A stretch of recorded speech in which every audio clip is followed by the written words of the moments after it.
Muy buenas tardes, bienvenidos a esta clase mecánica de suelos aplicada, grupo número 2. Hoy es lunes 25 de octubre de 2021. Muy bien, el día de hoy vamos a acabar con el tema de ensayos de campo. Eso es lo que tenemos para hoy. Y en paralelo he abierto el envío tardío de una tarea. Tienen hasta las 8 de la noche para enviar los que no habían enviado o completado antes para que a futuro puedan dar otros exámenes.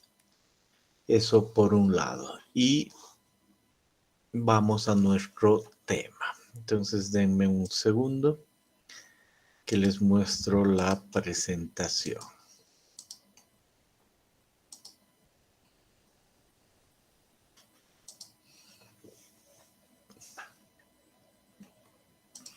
Ahí está.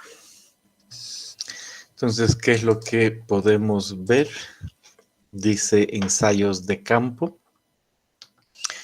Y lo que hemos visto es una introducción del proyecto Misikuni que nos ha ayudado a ver muy bien lo que puede ser una parte de un proyecto y por qué se hacen sondajes. Luego hemos hablado de sistema y partes, además de ensayos que se pueden hacer un sondaje y hemos visto los de permeabilidad, nos faltan los de esfuerzo sísmica, más otros ensayos, ¿no? Eso es lo que todavía tenemos que ver. Elías Choquevilca, has dejado abierto tu micrófono. Perdón, ya lo apagué. Muy bien. Entonces, al respecto, lo que hemos visto es que en una presa como esta, que tiene 120 metros de altura, una pantalla de hormigón, es que hay roca por todo lado. Si uno ve la roca de frente, ¿no? Ve la presa de frente y ve la roca, dice esa presa está apoyada sobre la roca. Entonces vamos a necesitar hacer estudios y sondeos para poder ver el tipo de roca que hay ahí, ¿no? Eso queda claro. Aparte de que aquí hay un túnel y vamos a requerir lo mismo, pero con esa idea hemos dicho los sondeos son importantes. Entonces tenemos una propaganda solo para recordar. Hemos visto esta imagen 2 o 3 veces. La vemos una vez más en qué consiste un sondeo.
Perfecto. Y después de entender eso y cómo realmente sale el material y los núcleos de roca y de suelo, hemos dicho que es muy importante hacer el análisis, ¿no? Y con el análisis entendemos finalmente lo que significa y lo que es la clasificación. Luego hemos dicho, vayamos al ensayo Lullón En este ensayo Lullón hemos aprendido qué es lo que se hace, cómo se mide las unidades Lullón, lo que representa y qué opciones podemos tener para diferentes presiones y cuáles son los valores que uno debe tomar. Hemos entendido qué es lo que representa la presión en campo y si está inclinado lo mismo.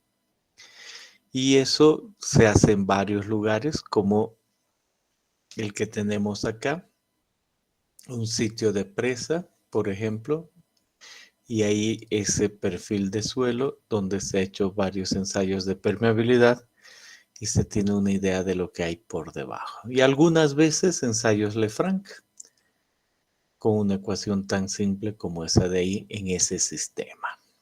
Perfecto, entonces hasta ahí es lo que hemos visto, quizá han revisado, pensado, meditado, leído y tienen alguna pregunta de todo eso. Es un buen momento para preguntar cualquier cosa. Los escucho.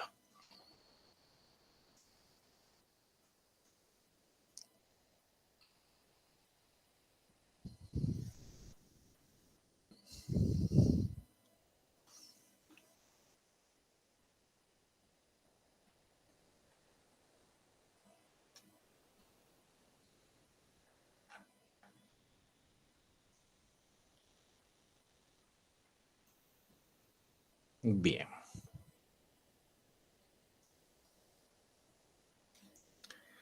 Entonces veamos a ver algo más. Aquí dice ensayos de esfuerzos. Los otros eran ensayos de permeabilidad. Ahora queremos ver ensayos de esfuerzos. Y se puede ver que hay tres categorías para ver esfuerzos en la roca.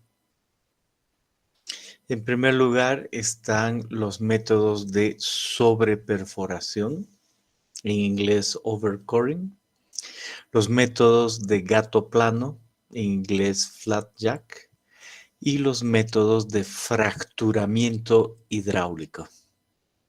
Tres métodos. Entendamos, son muy fáciles, muy simples. Empecemos viendo este método del gato plano. Dice aquí, primero leamos esto, dice aquí, permite medir esfuerzos compresivos en una dirección. Se perfora cavidad plana en pared de la excavación, se deja cerrar, se introduce gato y se aplica presión y se asume que al llegar a la abertura original la fuerza aplicada es igual a la aplicada por el esfuerzo normal previo a la excavación. Idealmente se aplica en varias direcciones. ¿Qué quiere decir eso? Este dibujo es este de acá. Dice, mire, usted tiene un macizo rocoso, por ejemplo, en un túnel, está usted en un túnel y ahí tiene su macizo. Y sabe que ahí hay un esfuerzo, un valor sigma cero. No lo conoce y lo quiere medir. Entonces se va a la pared de ese túnel y hace una perforación. Aquí dice, miren la perforación visto desde acá. Si nos paramos acá y vemos en ese sentido, es que podemos ver esta situación. Y nos dice, perfore aquí, luego al lado, de tal manera que tenga una sección de ese estilo. Esa es la idea. Pero antes de perforar ahí, asegúrese de medir una distancia. Mire, perfore arriba y abajo, perfore arriba y abajo e introduzca con un mortero algo y mida la distancia que hay ahí antes de introducir esto. Y esa es una distancia D sub 0. Y además le va a servir para hacer mediciones después. Entonces luego haga la perforación, pero usted sabe que la distancia inicial es D sub 0. Y ahora vaya midiendo D después de hacer la perforación y ahí está D en el tiempo. Y D en el tiempo va bajando y llega a algún valor en cierto tiempo porque eso se ha unido. pero apúrese y meta su gato plano, un gato hidráulico, ¿no? Es un gato, pero diseñado para meterlo ahí. Y ahora asegúrese que haya contacto entre el gato y el macizo rocoso y empiece a darle una presión al gato que vaya aumentando. Entonces, cuando aumente el esfuerzo en el gato, la deformación va a volver, va a ir abriéndose otra vez. Si se supone que ese macizo va a actuar elásticamente, entonces vuelve a recuperar la deformación y en algún momento la deformación que era inicial está recuperada. Si se supone que era elástico, entonces uno dice, perfecto, he necesitado esta presión que mido en el gato hidráulico para obtener esa deformación. Como supongo elástico, entonces digo, esta presión que ahora estoy midiendo era la que había antes. Esa es la idea. Era la que había antes. Y otra vez, si pienso en este del gato, ahí está otra vez el gato, arriba y abajo los puntos de referencia, el gato entre unos 50 centímetros y si pienso que estoy en un túnel, puedo meter en cualquier posición una que represente medir un esfuerzo vertical, un esfuerzo horizontal, un esfuerzo inclinado. Puedo ponerlo en la parte superior y medir en cualquier ángulo, ¿no? Entonces, esa es la clave, que uno termina midiendo, comillas, el esfuerzo que hay en esa superficie. Entonces, es una verdadera medida de esfuerzo.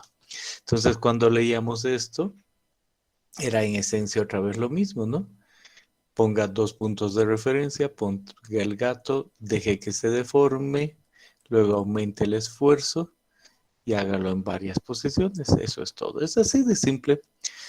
Por supuesto que hay que tener mucho cuidado, pero el concepto es ese, no hay mucho más que decir. Nos quedamos tranquilos. Entonces, ¿desean hacer alguna pregunta? Pueden hacerla. Este es muy buen momento para hacer cualquier pregunta.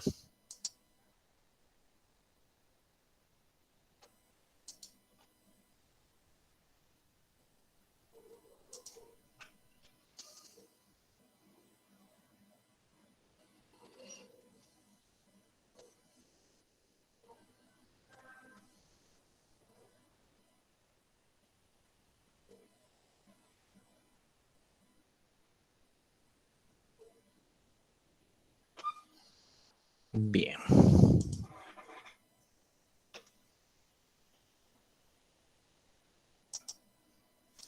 Entonces, los esfuerzos en una roca pueden conocerse de esa manera. De otra manera, también vienen los métodos de sobreperforación. Es lo que aparece aquí, un segundo grupo en el que podemos nosotros ver sobreperforación. Dice, el objetivo es determinar el esfuerzo in situ de la roca a partir de un sondaje, en un sondaje. Determinar el tensor tridimensional de esfuerzos. Ya vamos a ver. Entonces, ¿cuál es la idea? Nos dice, mire, cómprese esta celda. Una celda con medidores de desplazamientos. Entonces uno mira ahí y dice, a ver, ahí hay algo que me va a permitir, si ese es el círculo, medir deformaciones. ¿Cómo? Entonces dice, mire, haga una pequeña perforación, introduzca en la perforación que ha hecho, llegue más abajo con un diámetro menor e introduzca su celda con medidores que se ha comprado, póngala ahí y la celda con medidores llega más abajo. Entonces ahora deje eso abajo y perfore Entonces suba la camisa, lo que sea, y perfore. Y cuando perfore, va a quedar claro que vamos a sacar un núcleo acá y va a ser un núcleo que tiene en el centro este dispositivo. Una vez más, puedo yo notar, aquí está la clave de que he llegado a una profundidad, luego perforo menor diámetro, introduzco el aparato que me he comprado, que mide desplazamientos, llega al fondo y ahora perforo con el diámetro anterior. Entonces voy a sacar un núcleo de roca y cuando vea el núcleo de roca va a ser muy claro y dentro va a tener este aparato. Y ese aparato mide deformaciones. Entonces yo digo, excelente, ¿cómo miden las deformaciones? Primero cero y luego extraigo el aparato. Entonces ya no tiene esfuerzos laterales cuando extraigo el aparato. Y empieza a deformarse y aquí están las deformaciones en los diferentes puntos. Entonces puedo yo ver la deformación de esa roca en los diferentes puntos, en diferentes momentos. Y eso es todo. Si es que yo he visto una deformación, la relación está en que hay hay una relación entre el esfuerzo y la deformación, ¿verdad? Hay una relación entre el esfuerzo y la deformación. Entonces, por supuesto, si hay una relación entre esfuerzo y deformación, suponiendo una roca intacta, o más que una roca sí, intacta y elástica, voy a poder yo calcular sin ningún problema los valores. Entonces aquí solo me dice, y leemos un poco, hipótesis, la roca es continua, homogénea, isótropa, lineal, elástica, y se puede expresar esfuerzos a partir de desplazamientos con la ley de Hooke. Entonces es muy claro que toda deformación que estoy midiendo tiene que ver con un vector y el módulo E y el esfuerzo. Entonces, sin entrar a más detalle, es así que esta gráfica de deformación me permite hallar el valor de esfuerzos que habían. Esto nos aclara un poquito más lo que ha sucedido en esos sondeos, pero es otra cosa. Dice, mire, este es un macizo rocoso. Uno llega al macizo rocoso y determina que va a extraer ese núcleo, determina direcciones, el punto y le pone unos extensómetros. Entonces aquí están los extensómetros y ahí está el núcleo. Entonces perfora y saca el núcleo. Entonces cuando has sacado el núcleo se libera de esfuerzos y mide las deformaciones. No importa qué, normalmente consiste en pegar algo y uno termina midiendo la deformación y esa deformación si la mide en diferentes ejes están asociados con el valor de esfuerzo que hay y de esa manera uno puede saber el esfuerzo que hay. O como ya dijimos, pero es otro libro, uno en un cierto sondeo hace su perforación piloto y después saca todo aquello. Es básicamente la misma idea. Perfecto, entonces hasta ahí hemos visto dos métodos y quizá tienen alguna pregunta, pueden hacer cualquier pregunta con relación a estos esfuerzos.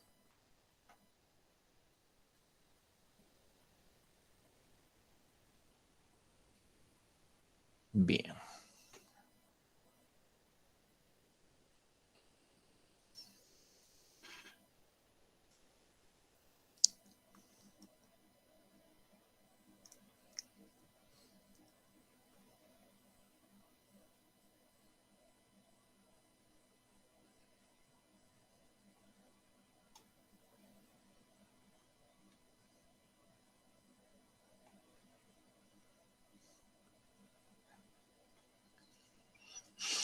Veamos el otro método, el tercero que nos permite determinar esfuerzos.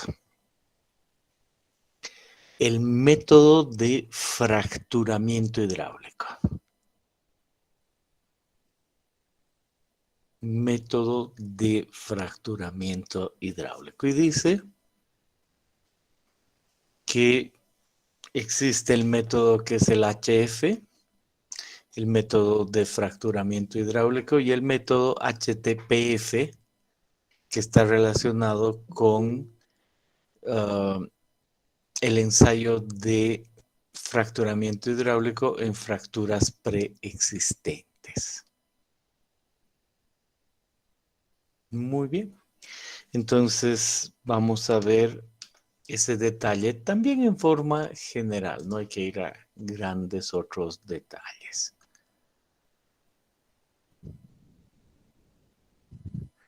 Y solo un pequeño comentario. Veo o escucho a algunos llegando y veo quién ha llegado y solo sé que se ha desanimado. Entonces, si quieren volver a entrar y les toca salir, pues sean un poco pacientes, ¿no? Bien, cerrado el detalle, veamos a ver este ensayo de fracturamiento hidráulico. Uno mira y dice, noto que aquí tengo que utilizar prácticamente el mismo sistema de un ensayo Lullón. Sí, me dice, tiene que utilizar un obturador, otro obturador, la tubería con orificios, 1 metro entre ambos puntos y encima algo que permite medir presiones, en este caso es un transductor, un manómetro digital y adicionalmente me permite tener una bomba, ¿no? Meter agua. Entonces, pues realmente igual que en el flujo, en el ensayo Lullón. Y cuando uno mira eso, dice, pues aquí tengo yo unos tubos que representan esto, no hay problema.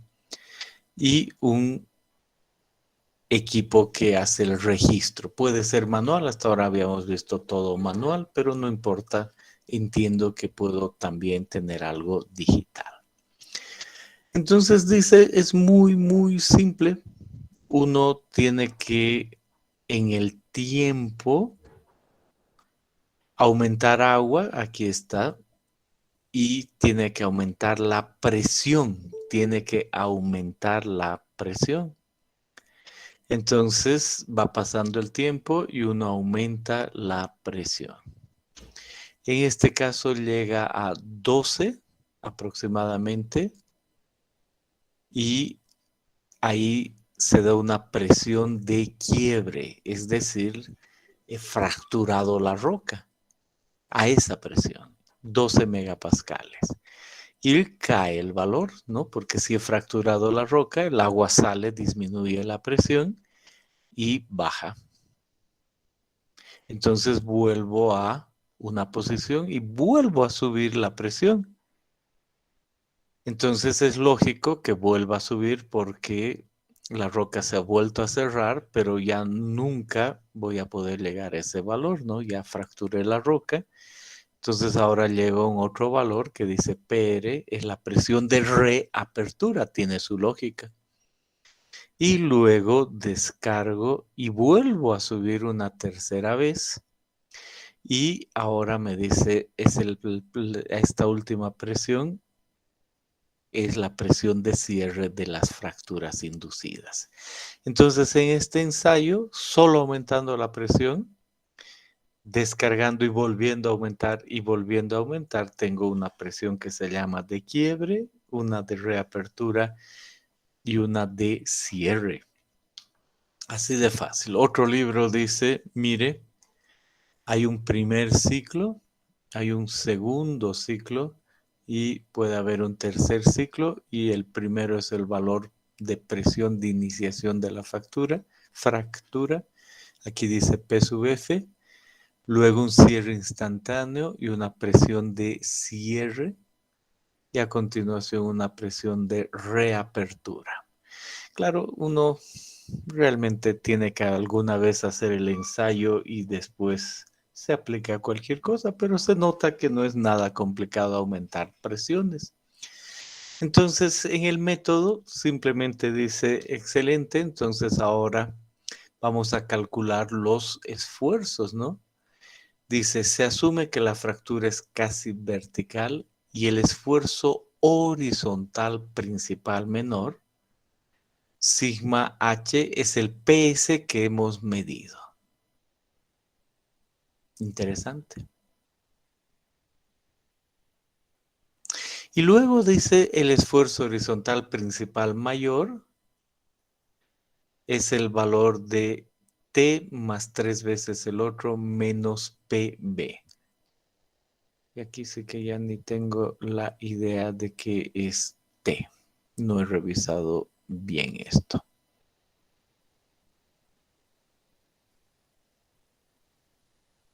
Ok.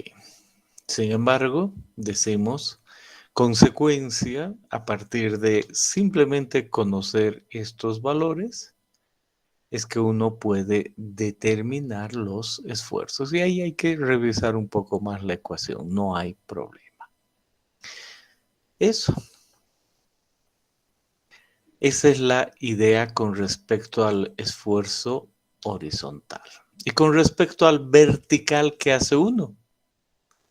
Aquí dice con respecto al, aquí está, vertical, uno solo hace la sumatoria de gamma por z. Gamma por z es lo que quiere decir ahí. Y aquí está una alternativa de sigma h con estos otros valores. No importa. O sea, la idea es que uno utiliza ecuaciones sencillas, no tengo ningún ejercicio y listo. Entonces, si es que yo pienso, y eso falta añadir aquí, que esta es la superficie, mejor borro y la hago realmente horizontal.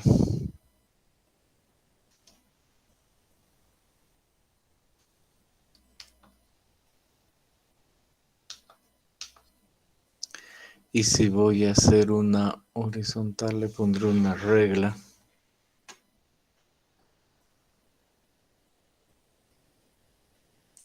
Y me dice, mire, usted tenía el terreno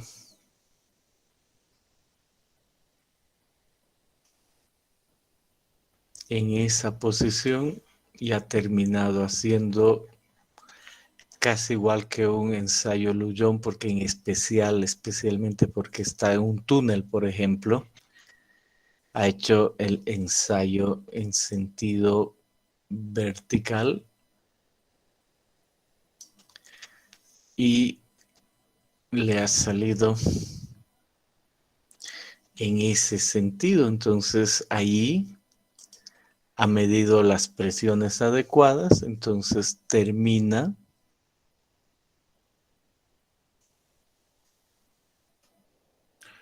conociendo aquí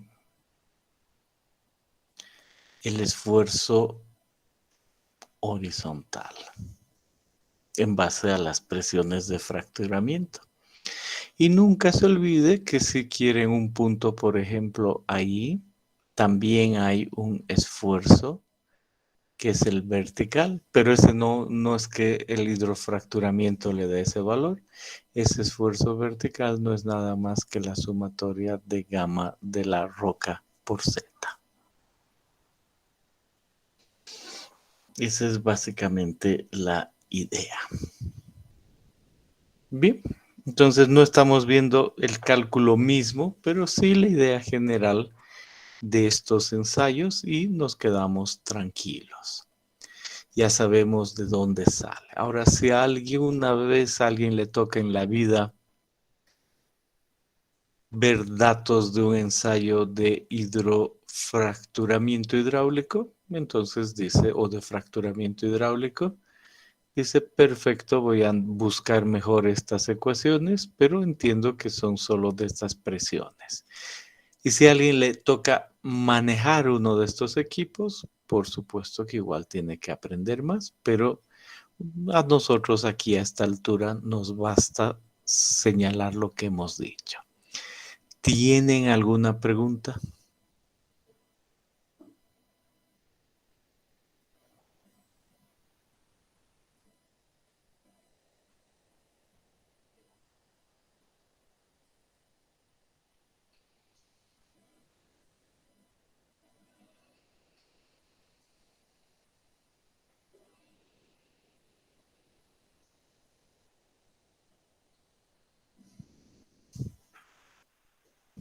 Bien.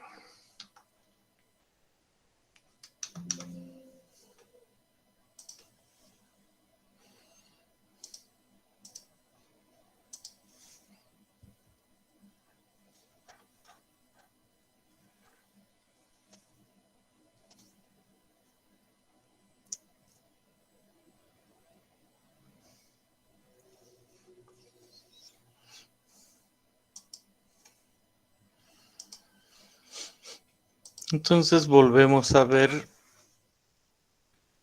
el contenido de este capítulo y aquí decimos, hemos visto una introducción que nos ha ayudado a entender cómo manejamos las cosas en campo. Hemos visto cómo hacer sondajes y dentro de los ensayos en un sondaje hemos visto los de permeabilidad y los de esfuerzos. Y ahora nos toca ver la geosísmica o la geofísica en general en ensayos y en superficie. Y también no vamos a entrar al detalle de que nosotros seamos los que hacemos el ensayo. Podríamos, por supuesto, pero solo vamos a ver la idea general de en qué consisten. Entonces, dentro de la geofísica, uno es el de resistividad, se pasa corriente y por lo tanto hay una relación entre voltaje y corriente eléctrica y se define que cuando pasa una corriente por un cierto volumen de sección A y de longitud L, lo que vamos a medir es la resistividad, no la resistencia, sino la resistividad. Y esa resistividad es típica de ciertos materiales y normalmente se la mide en ohm por metro. Aquí hay una tabla que habla de aguas de diferentes características, pero en general los materiales tienen una resistividad en ohm por metro. Entonces lo que vamos a hacer nosotros es pasar una cierta corriente, conocer el voltaje y hay una relación asociada de esa manera en cierto lugar. No me preocupo, ¿no? Si es que quisiera yo hacer ciertos cálculos es otra cosa, pero hay una de esas relacionadas. Entonces, cuando yo mido el voltaje en función de la distancia, o sea, tengo un cierto punto y voy alejándome, ese voltaje, ese potencial va bajando conforme yo esté más lejos. Esa es toda la idea. Y de ahí que haya ciertos arreglos para pasar corriente por debajo de la superficie. En un arreglo que se llama Schlumberger francés, resulta que se tiene dos electrodos M y N y se puede medir el voltaje en esos dos electrodos hacia abajo. Y se agarra dos otros electrodos A y B por donde se pasa la corriente. Entonces, en idea general, pasa corriente de A a B, ¿no? Entonces, la idea pasa corriente de A B y se mide el voltaje en Mn. Luego se separa los electrodos de A a' y de B a B', entonces pasa la corriente más profundo y se mide el voltaje a esa profundidad, pero más abajo porque los electrodos están más separados. Y cuando pasa corriente, en la parte primera influye las características del macizo rocoso acá y en la siguiente influye las características del macizo rocoso hasta ahí y después más lejos y así. Entonces ese es un arreglo de pasar corriente, es el arreglo Schlumberger. Este otro es el arreglo dipolo-dipolo. Entonces uno vuelve a ver AB, MN y dice vamos a ir moviendo todo ese arreglo. Entonces MN aquí, AB aquí, se pasa corriente y luego se cambia y se va desplazando. Entonces igual abajo se pasa corriente y se mide el voltaje cambiando la posición de los electrodos. Sea como sea, el sistema que yo haya utilizado, voy a medir la resistividad aparente. Normalmente se escribe y se dice voy a medir esa resistividad ρ en función de la profundidad. Esa profundidad en escala logarítmica, hay un 1, aquí un 10, aquí un 100, lo que representa AB medios y NX. Entonces, si vuelvo atrás, representa en esta profundidad al centro de esos electrodos, ¿no?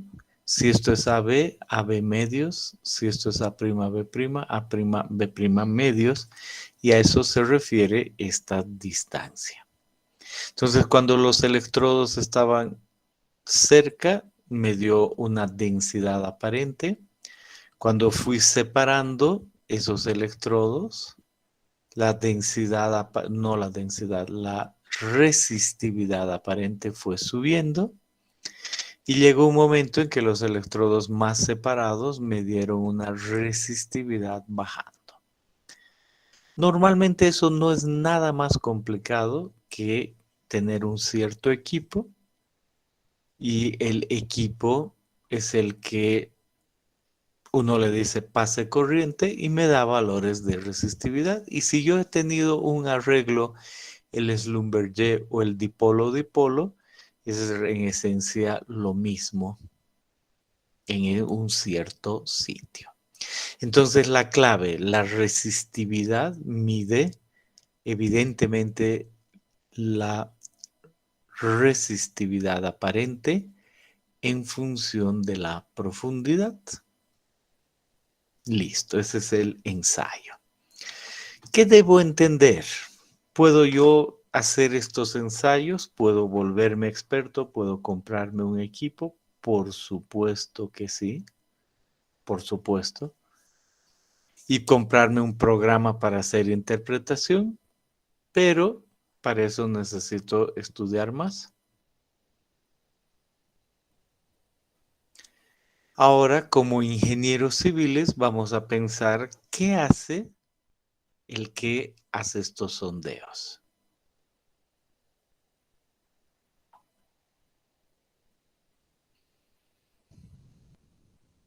Deme un segundito que voy a contestar un mensaje que necesito contestar.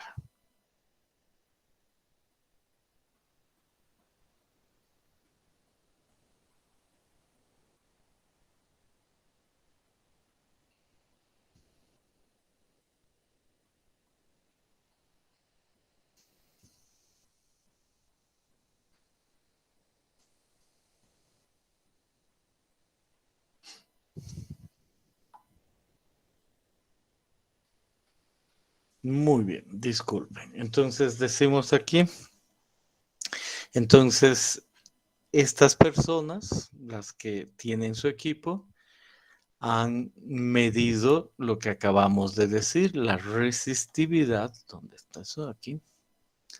Aparente en función de la profundidad, extendiendo sus electrodos o cambiándolos. Ahora miren la clave. Ha salido esto y uno va a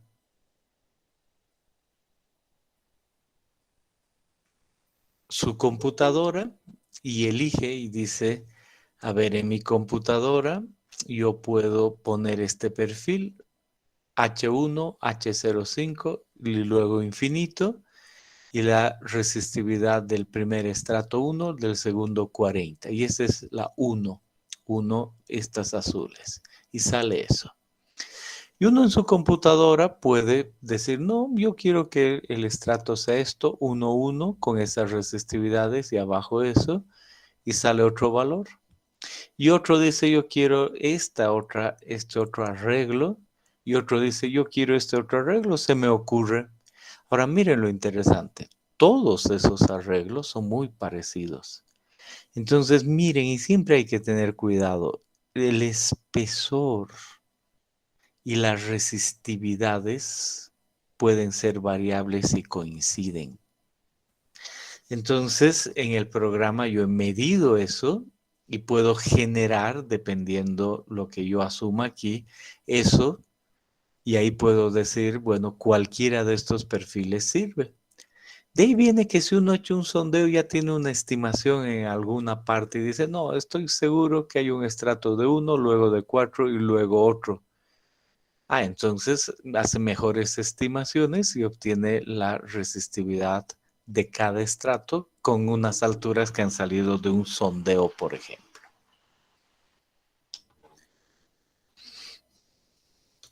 ¿De acuerdo?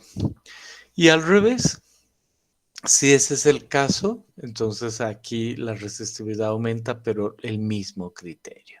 Entonces no cabe duda de que, por supuesto, una curva que termine así representa resistividad muy baja en el último estrato y esta resistividad más alta en el último estrato.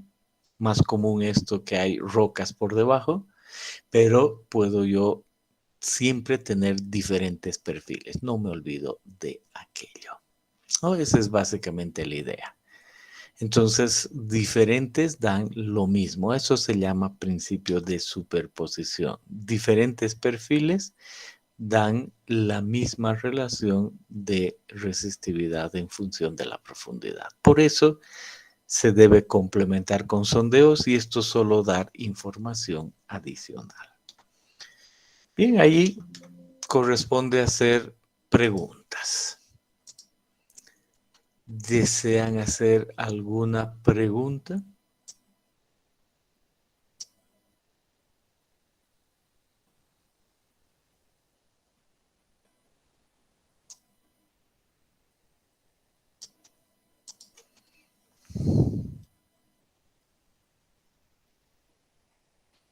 Bien. Esa es una técnica de geofísica. ¿Cuál es la otra técnica de geofísica que necesito entender cuando estoy haciendo mecánica de rocas? La refracción. Y me dice si hay una onda que viaja en cierta dirección y toca otro medio, entonces ahí yo tengo una inclinación, se ha refractado. Y tengo que entender que hay ondas de compresión que viajan con velocidades Vp. Y tengo que entender que hay ondas de corte que viajan con velocidades Vs y esas al pasar a otro medio se refractan. Entonces otra vez yo contrato a una persona y si me toca hacer, que es muy poco común, pero si me toca hacer, aprendo más. Y esta persona lleva su geófono al lugar donde estoy realizando mi ensayo y pone unos geófonos, lleva su equipo de refracción sísmica, pone unos geófonos y golpea. Y dependiendo, puedo yo ver algo así. Entonces, en esencia, ¿qué quiere decir esto? Quiere decir que cada geófono representa uno de estos canales y están midiendo alguito, ¿no? Están midiendo alguna cosita, una vibración mínima y luego doy el martillazo y desde ahí empieza a moverse más, ¿no? Se nota que se ha movido más, mucho más. Entonces al primer geófono ha tardado un tiempo, al último geófono ha estado estático más tiempo y después ha llegado. Entonces aquí yo puedo ver que está la distancia de los geófonos y el tiempo. Entonces esa es la clave, distancia y tiempo. Y si golpeo al otro lado, pues voy a ver al revés la gráfica, empezando de esa manera. Entonces nada más, esa es toda la idea. Eso me permite ver el tiempo en función de la distancia. Esto, ¿no? ¿Qué rato empezó a moverse cada geófono? Distancia en función del tiempo. Y estas gráficas representan pendientes. Si es distancia en función del tiempo, cada pendiente es la velocidad, porque la velocidad es distancia sobre tiempo.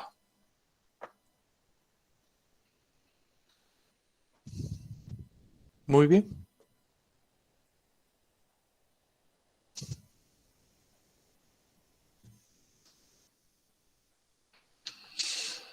Y de ahí, y por supuesto las medidas, una vez más lo digo, y esas pendientes se analizan en programas.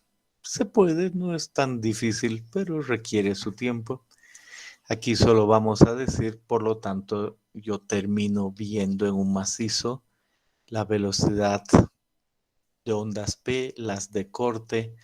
Puedo estimar ciertos coeficientes de Poisson, medir G, E, y yo tengo las relaciones que tiene un macizo. Y a partir de eso, puedo hacer eso en un sondeo o en cualquier otro ensayo y tengo muy claramente velocidades y esas velocidades se relacionan con tipos. Imagínense que ustedes están haciendo una presa y su presa tiene un perfil de ese estilo, cualquiera, y quieren poner la presa en una cierta altura y a lo largo de eso hacen sondeos eléctricos y demás.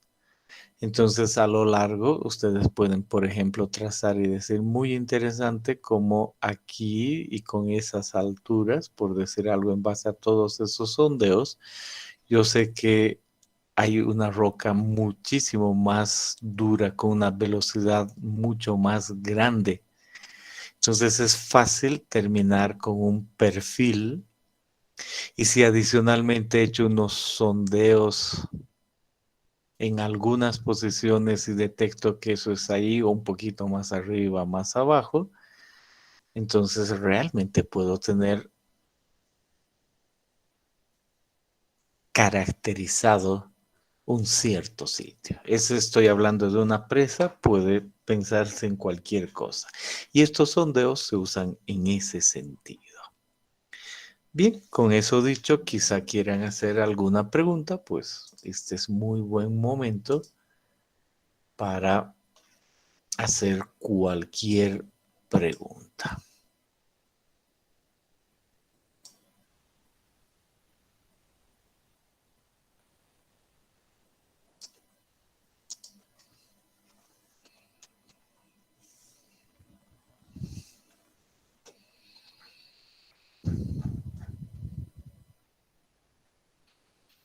Hecho. Y por último, ¿qué otros sondeos puede hacer uno? Ensayos en campo. Uno, por ejemplo, puede especialmente construir una galería en proyectos grandes, una presa de concreto, por ejemplo. Uno puede hacer un pequeño túnel, una galería, y puede introducir un gato hidráulico y tener la reacción en la pared de arriba y empujar abajo. Entonces uno tiene una sección abajo y el gato conoce la fuerza, ¿no? Esa es la clave. Conoce la fuerza, el área y conoce el esfuerzo sobre la roca. Entonces tiene una carga y una deformación y literalmente puede cargar y descargar. Y a partir de eso, ¿qué módulo aparece del macizo rocoso aquí? El módulo E, ¿no?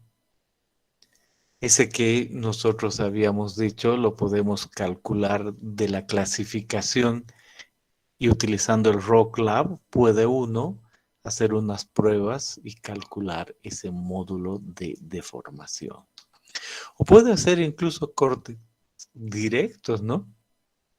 Puede decir yo quiero a lo largo de esta superficie hallar el esfuerzo. Entonces pone un gato hidráulico, aplica un esfuerzo ahí, una fuerza normal, porque estoy en una galería y en la parte superior puedo yo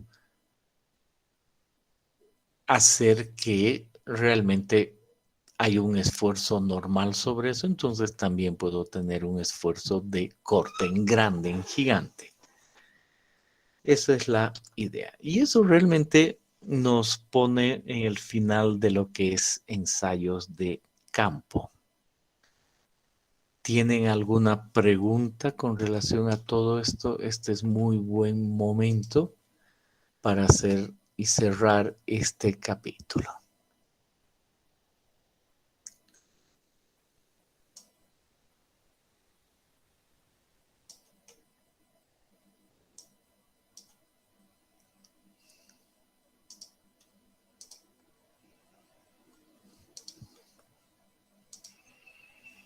Bien.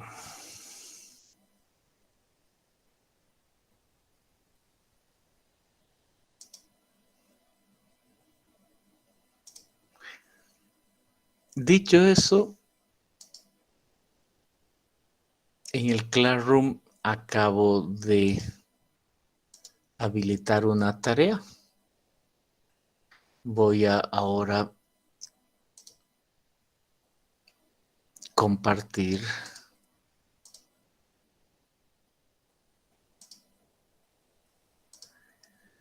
esa pestaña.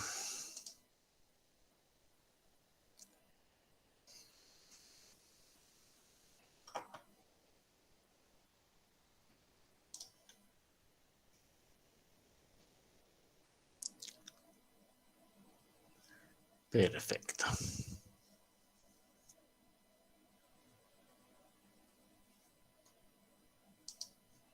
Entonces, ¿qué puedo ver aquí? Dice registro a primer examen parcial, parte 2. Recomendaciones. Aquí entra el correo. Por favor, ténganle mucho cuidado. Vean que con calma, que el correo que están poniendo ahí es el adecuado.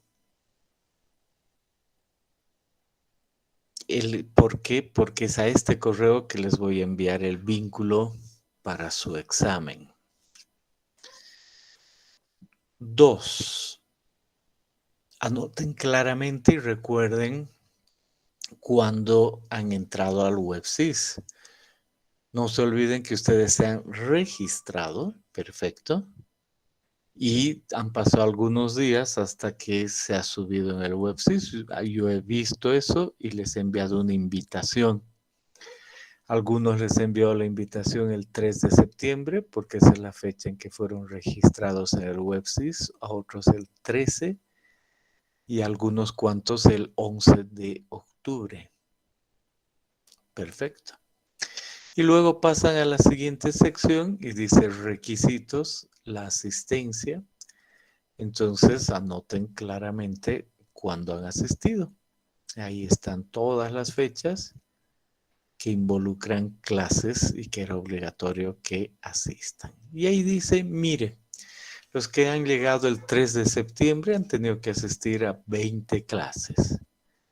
Los que han llegado el 13 a 18 clases y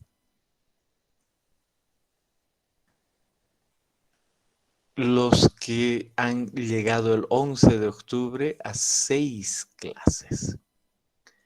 Entonces dice de las clases que le correspondía, entonces marque sí, no, verifique que es versión oficial si es que no se acuerda y para eso están las planillas de asistencia y encuentre el porcentaje.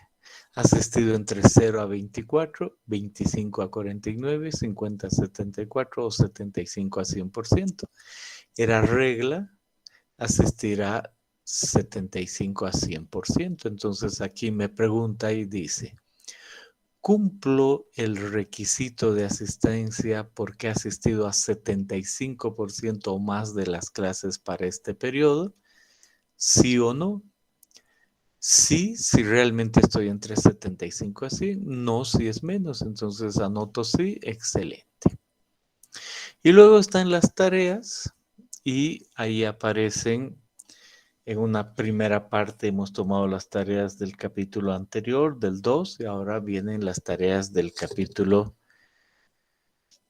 3, y las que han subido son estas.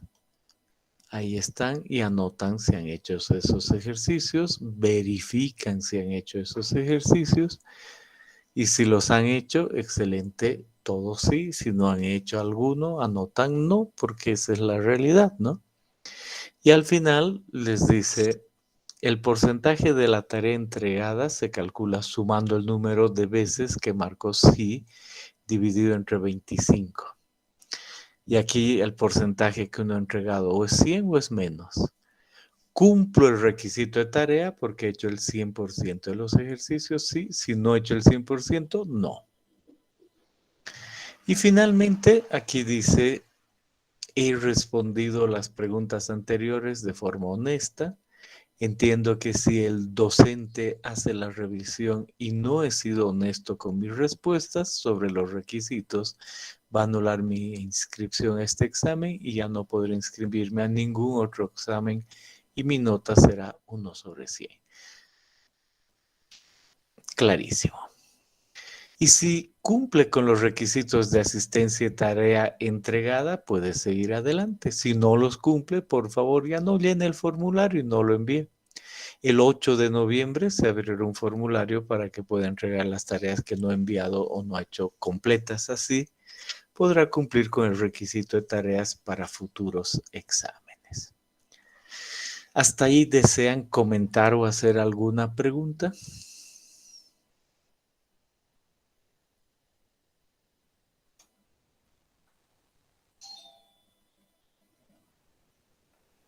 Muy bien. Buenas tardes, ingeniero. Escucho. Una consultita. Si en caso de que en los ejercicios que tenemos que entregar faltase uno o dos, entonces ya no se puede dar examen. Entonces, en este caso, uno anota aquí no y al dividir entre 25 le sale menos de 100%, entonces uno anota aquí menos de 100%, y después aquí dice cumplo el requisito de tarea porque he hecho el 100% de los ejercicios, y anoto no, porque me ha salido menos del 100%, no. Entonces aquí dice, si cumple con los requisitos, o sea, en este caso uno tiene que anotar 2, y de asistencia y tarea, seguir adelante. Si no, puedo completar esos 1, 2, 3, 20 los que me hayan faltado, y el 8 de noviembre los subo enteritos y completitos. Uno tiende a decir, ay, me faltó este, o me faltó dos, o no va a revisar. Entonces uno tiende a subir cualquier cosa, incluso archivos de otras materias. Eso es lo que siempre veo cuando suben cosas. Bueno, en ese caso no sirve para nada, ¿no? Pero como les exijo honestidad y que tengan cuidado, la penalidad es muy seria. Les voy a anular. Entonces, por eso he hecho un formulario para que sepan exactamente lo que tienen que haber entregado. ¿Responde eso a tu pregunta? Sí, ingeniero. Ingeniero, una pregunta. Adelante. Yo por error en un ejercicio le había colocado doble, pero, o sea, me equivocaba, digamos, el ejercicio, digamos, 3, el otro 4 el siguiente era, pero del 3 doble vez le he copiado y el 4 no lo había apuntado, por un error, digamos, al escanearlo. Y ahora me he fijado recién. Ya, entonces tienes que anotar no donde corresponda si no me ha llegado un archivo. No, sí, yo lo mandé la primera vez que hicimos los ejercicios, ahí le mandé. Entonces, ahora al fijarme así para revisando, me fijé que había habido uno repetido. O sea, si hay uno repetido, no es problema. El problema es que falte uno, ¿no? O Sí, sea, o sea, el siguiente ejercicio, o sea, al escanearlo, así copiando, escaneando, simplemente le saqué doble a uno y al siguiente no lo había sacado por error. Ahora cuando me fijé revisándolo, me había faltado uno. O sea, están completa, digamos, la cantidad, pero yo me fijé así, controlando hoja por hoja y salía la cantidad, pero después, ahora me fijé ejercicio por ejercicio, me había faltado ese uno. entonces todos deben revisar, hacer lo que tú has hecho y antes de enviar la tarea, porque tienen que tener los PDFs antes de enviar la tarea, tienen que tener un buen PDF que no cumpla eso. Ahora, a esta altura ya han entregado la tarea, entonces tienen que verificar que la han entregado bien. Si no han hecho bien alguna cosa, 20 ejercicios. Y vuelvo a decir, y voy a poner el ejemplo de la nota. La nota es sobre 100 puntos. Y no charlamos y no discutimos sobre 90, sobre 80, sobre 70, 60. Sobre lo que el alumno siempre discute es sobre 50. Entonces, si se saca 49 puntos, dice, pero estoy cerca, me ha faltado un puntito. Y 50 puntos ni se le ocurrió hacer, ni sabe nada, pero un puntito le falta y discute mucho por un puntito. En este caso igual hay una línea. Tienen que hacer todo con calma y cuidado y si les ha faltado un hito están por debajo.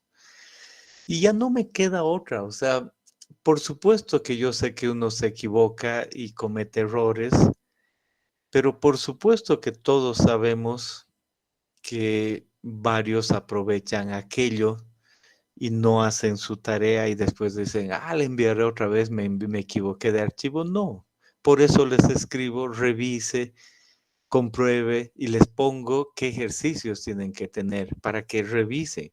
El 2.1, el 2.2, el 2.3, estatisticar, ¿no ve? El 2.1, sí. El 2.2, sí. El 2.3, sí. El 238, y ese sí que no había pensado. Es este chiquito, pero claro, no lo he hecho, lo hago en 5 minutos y uno hace para que verifiquen. Entonces, porque ya no, es mucho, recibo mucho mensaje, mi internet, ese día, viajé, no viajé. Entonces, tengo que poner una línea y esa línea la he puesto ahí y ya después de eso, si no se completó, lastimosamente no se completó. Sea uno, sea dos, sea tres.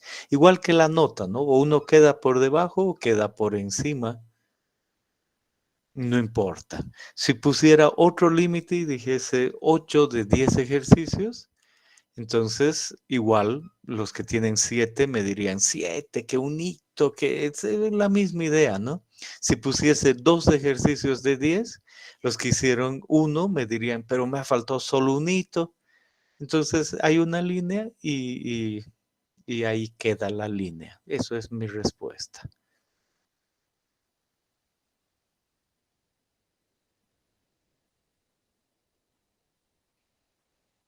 ¿Alguna otra cosa?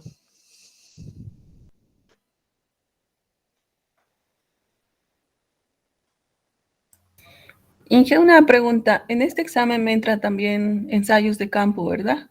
¿Hasta ensayos de campo? En este examen entra el capítulo 1, el 2, el 3 y el 4. Ok. Gracias, Inge.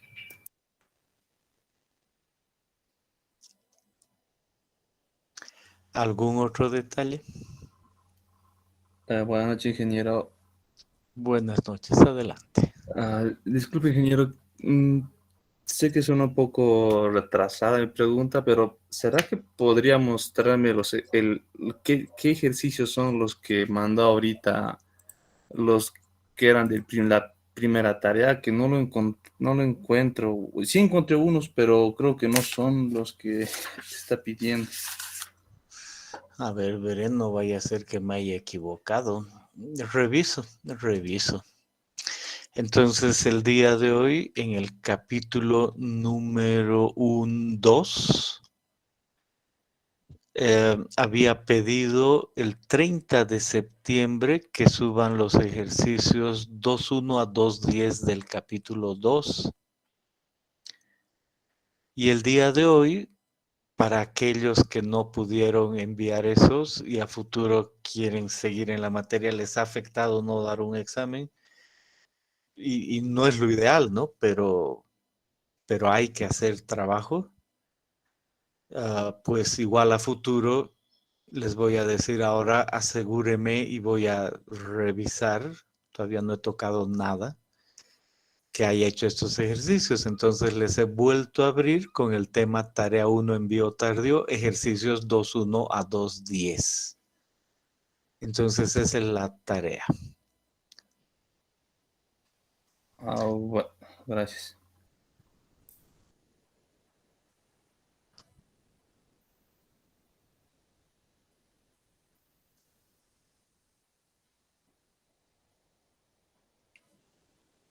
Bien, y el 2.1 al 2.10 es cuando uno va al Classroom, ahí están los ejercicios 2.1 a 2.10, ¿no?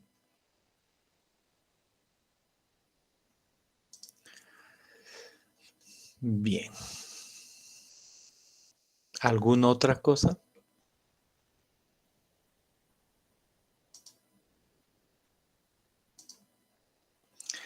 Bien, después de eso vienen los compromisos. Voy a insistir, miren ustedes en la pantalla. El formulario dice ejemplo 1 de cómo colocar la cámara y qué proyectar para el siguiente compromiso. Entonces, una foto de internet, ¿no? Y en esa foto de internet uno ve a una niña, uno no se hace problema, que está escribiendo, pero miren lo interesante y por favor préstenle atención. ¿Qué aparece ahí? Un cuaderno, entonces uno mira que está escribiendo en el cuaderno. Aparecen otros textos abiertos y quien ve esta foto entiende todo lo que está pasando. En un examen tiene que lucir así. Entonces ustedes dicen, tengo que mostrar mi formulario, tengo que mostrar mis hojas en blanco, ahí va a estar mi calculadora, quizá mi celular o una tableta, lo que sea, pero el docente tiene que ver qué pasa. Si pongo mi celular ahí y ahí le pongo el Classroom y la pregunta, ahí el docente ve y ahí está el celular y yo veo que tienen en la mano. Si esta niña tiene otra computadora aquí y empieza a mirar su pregunta en otra computadora ahí y yo no la veo, entonces digo, este alumno no va a ser una niña, sino si esta niña estuviera dando el examen, le digo, veo que tienes una computadora al lado. Puedes mostrarme, mueve y veo la computadora que no tiene que tener. Entonces le digo, ha quedado anulado tu examen porque tu compromiso es tener solo el Classroom en una pantalla. Eso es todo, ahí acabó tu semestre. Y para evitar eso, si ese es el caso, pues lo que la niña debería haber hecho es lo que está haciendo este señor. Mostrarme lo mismo, ahí puedo ver si está tomando un cafecito, puedo ver cuánto de agua tiene, si su hoja es un formulario o no, etcétera, etcétera. Y una pantalla, esa que quedó escondida y ahí puedo ver qué está viendo. Y ahí tiene que tener solo la pregunta del examen, nada más. Y ver en la pregunta del examen, eso es todo. ¿No? Esa es básicamente la idea. Entonces son muy claras las figuras y por favor cúmplanlas, ¿no? El primer examen alguno por ahí no era tan exacto, bueno, aquí es más serio, ya saben de qué se trata, el cuidado que hay que tener. Entonces, no digan, no importa, así di el anterior semestre, así di el anterior examen. No, asegúrense de que vea lo que pasa en su escritorio. Ahora, si es eso ahí, pues perfecto. Ahora aquí, pues yo puedo decir dónde tiene que mirar esta niña porque no tiene otro. Tiene que mirar a la pantalla directamente para leer la pregunta, ¿verdad?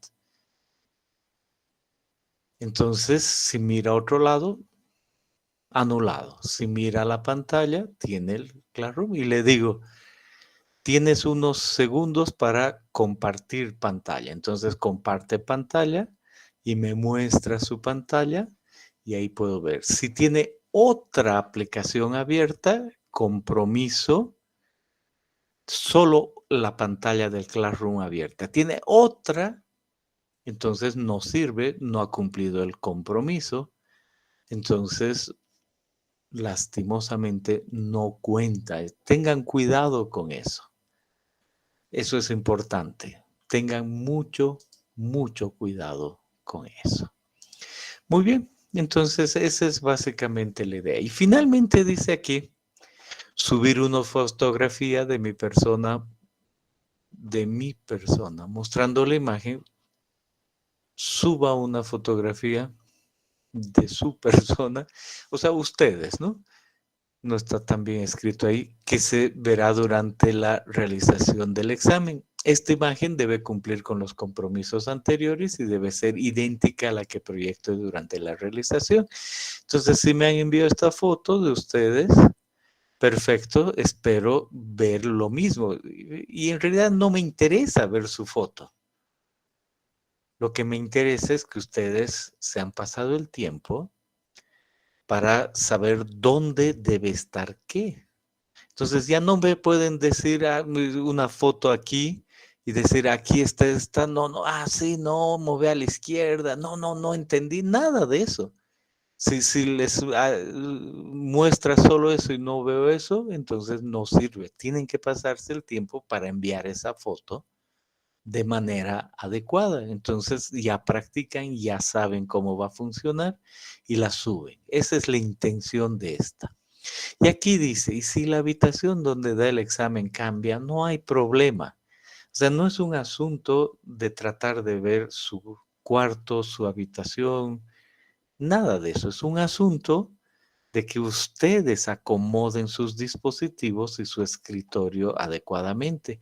Y si esa mañana ahí en su cuarto bien preparado, se les corta la luz y reciben una nota que dice, no va a haber luz hasta mañana, chao.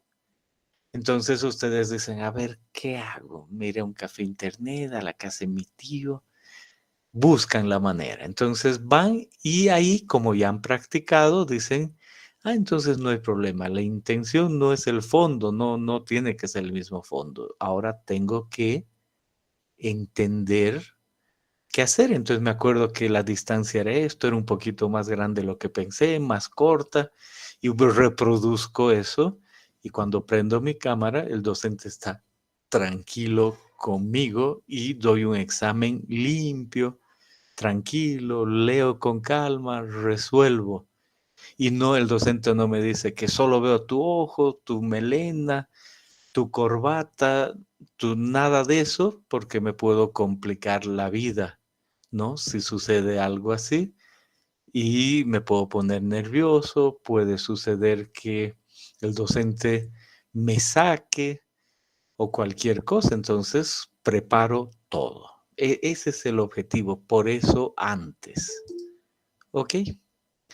Entonces, en ese sentido, creo que ha quedado claro, pero igual pueden hacer sus preguntas.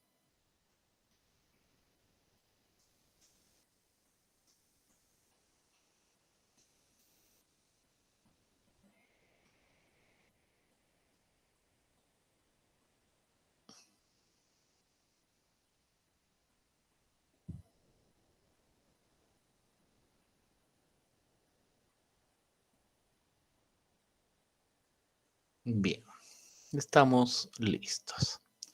Entonces, llenen su formulario y los veo el jueves en el examen. Tengan buena semana.